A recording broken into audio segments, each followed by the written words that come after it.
Radhe Radhe everyone, आप सभी का बहुत बहुत स्वागत है। हरतालिका तीज के व्रत की बहुत बहुत शुभकामनाएं आपको मेरे परिवार की ओर से। पूजा विधि मैं आप सबके साथ शेयर कर चुकी हूं, आपको वीडियो आज बहुत पसंद भी आया है। इसके बाद मैं आप सबके साथ शेयर कर रही हूं कि हरतालिका तीज का जब आप व्रत करते हैं और पूरी पूजा करते हैं, उसके बाद आपको चौकी कब हटानी है, सामान का आपको क्या करना है, जो हमने कलश स्थापना की थी इसका आपको क्या करना है, पूरा डिटेल में आपको सब कुछ बताने वाली हूँ। तो हरतालिका तीज के व्रत में रात के 4 पहरों में पूजा की जाती है और सुबह के समय जो है ना विसर्जन किया जाता है। तो हमारे यहाँ पर ऐसी मान्यता है कि कौवा ना बोल पाए, मतलब जो पक्षियों की जो आवाज़ है ना वो ना हो पाए, उससे पहले जो है ना पार्थिव जो परिवार हमने बनाया है, जिनकी रात भर हमने पूजा की है, इनको जो है ना विसर्जन कर दिया जाता है। तो देखिए हर घर की अपनी एक परंपरा होती है, जो कि मैं आपको हर वीडियो में बता चुकी हूँ। हर जगह देखिए थोड़ा थोड़ा सा जो तरीका है वो अलग अलग होता है। जैसे हमारे यहाँ पर होता है वो तरीका जो है ना मैं यहाँ पर बता रही हूँ। तो सबसे लास्ट बार जब हम पूजा करते हैं तो थोड़ा जल चढ़ा देते हैं। उसके बाद जो है ना पार्वती माता का पूरा श्रृंगार कर देते हैं चंदन से, चावल से। जो लास्ट पूजा है ना, इस तरह से बिल्कुल सूक्ष्म पूजा जिसे हम कह सकते हैं। एक बेलपत्र जो है ना मैंने भगवान शिव पर चढ़ा दिया है।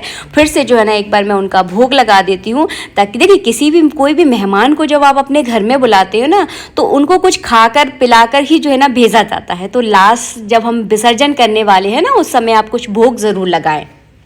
इसके बाद जो है ना पार्वती माता की जो मांग है ना वो पूरी भर दी जाती है। तो आपको सिंदूर की डिब्बी लेनी है। मैंने आपको पहले ही बताया था, जब आप हरतालिका तीज का व्रत करते हैं ना, तो सुहाग का सामान थोड़ा सा 2 जगह आप लेकर आए, एक तो दान के लिए और दूसरा पार्वती माता पर चढ़ाने के लिए। तो 3 बार जो है ना इस तरह से मांग भरी जाती है। हमारे यहाँ 3 बार मांग भरने का रिवाज है, और आपके यहाँ देखिए जैसी परंपरा रही हो उस हिसाब से भी जो है ना आप कर सकते हैं। तो और जो बचा हुआ सिंदूर है ना, इसको मैं अपनी सिंदूरदानी में मिला लेती हूँ, क्योंकि ये माता पे चढ़ा हुआ सिंदूर है। तो इस तरह से जो है ना, जो पार्वती माता के श्रृंगार में जो सामग्री आपने यूज़ की है, इसे आप स्वयं यूज़ कर सकते हो। जो दान के लिए आपने निकाली है वो तो देखिए साइड में रखी हुई है, वो अलग है। इस तरह से जो है ना आपको करना है। इसके बाद जो है ना, अब मैं आपको बता रही हूँ सामान का आपको क्या करना है। तो देखिए दान पुण्य का सामान जो है ना मैंने अलग से बताया था आपको, ये है बायने का, जिसे कई जगह इसको बायना भी बोला जाता है। तो ये अपनी सास को या ननंद को आप दे सकते हैं, आप चाहें तो अपनी किसी पूजनीय को दे सकते हैं। तो ये आपकी मर्जी है। अगर पहली बार अगर आप इस व्रत को कर रहे हैं तो अपनी सास ननंद को ही दिया जाता है शादी के बाद।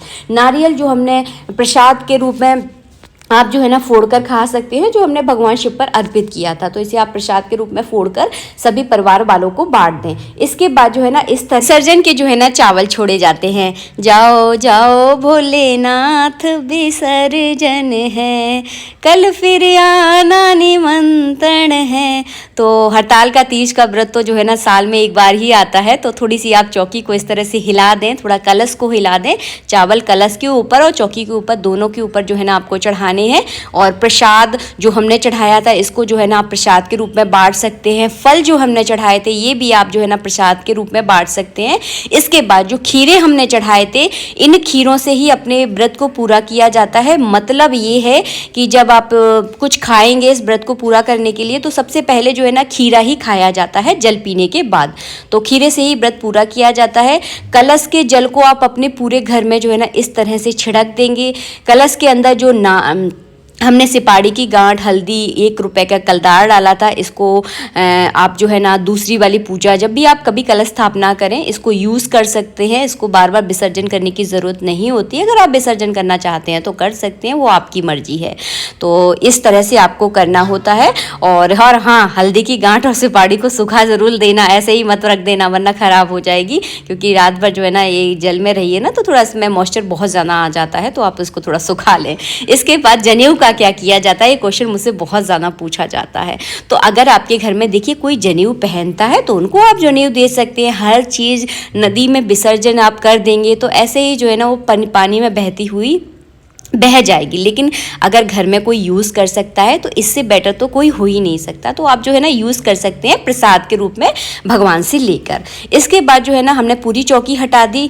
और कपड़ा आप चाहें तो अपने घर में रख सकते हैं, आप चाहें तो किसी मंदिर में भी जो है ना आप दान कर सकते हैं। और हाँ, एक बात ज़रूर ध्यान रखें, विसर्जन के चावल छोड़ने से पहले जब आप पार्वती माता पर इस तरह से सिंदूर चढ़ाते हैं ना, तो इनसे जो है ना सिंदूर लेना भी बहुत ज़रूरी होता है। कैसे लिया जाता है चलिए मैं आपको दिखाती बताती हूँ हमारे यहाँ पर कैसे लिया जाता है। जो साड़ी का जो छोर होता है ना, यानी पल्लू, उसमें अपनी छोटी वाली, सबसे छोटी वाली उंगली को इस तरह से लगाकर जो है ना 3 बार अपनी पूरी मांग जो है ना भरनी होती है। आ गई ना आप लोगों को समझ में? तो हमारे बड़े बूढ़ों ने जो है ना हमें इसी तरह से सिंदूर लेना सिखाया है। जब भी हम कोई पूजा करते हैं तो इसी तरह से जो है ना माता से हम सिंदूर जो है ना लेते हैं। पीछे आप बैकग्राउंड को बिल्कुल अवॉइड करना, क्योंकि बहुत ज़्यादा बारिश हो रही थी तो कपड़े पूरे हॉल में जो है ना सूख रहे थे।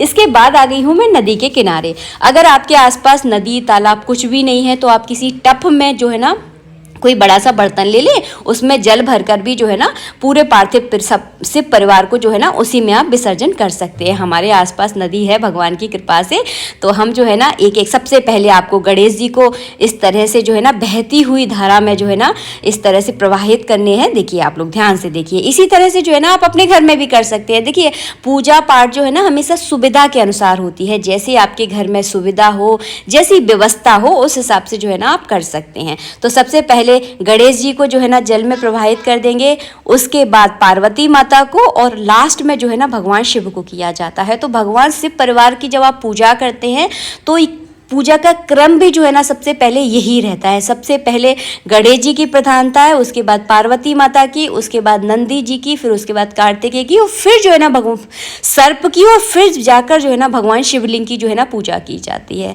तो आप सभी को ये वीडियो अच्छा लगा हो तो प्लीज़ लाइक कर देना। हम हर साल इसी तरह से हरतालिका तीज व्रत में पूजा करते हैं और बाद में जो है ना विसर्जन किया जाता है। सामान को जो विसर्जन करने वाला है, जो आप यूज़ कर सकते हैं ना, उसको आप यूज़ कीजिए, क्योंकि बहती हुई धारा में हर चीज़ आप इस तरह से फेंक देंगे तो नदी भी कहीं ना कहीं दूषित होती है। विसर्जन भी करना है और नदी को बिल्कुल भी गंदा भी नहीं करना है, तो इस चीज़ का आप ध्यान रखें। आशा करती हूँ वीडियो अच्छा लगा होगा। वीडियो अच्छा लगा है तो प्लीज़ वीडियो को लाइक करें, चैनल को सब्सक्राइब करें। मिलेंगे आप सबसे नेक्स्ट वीडियो में। जय श्री राधे मित्रों, राधे राधे।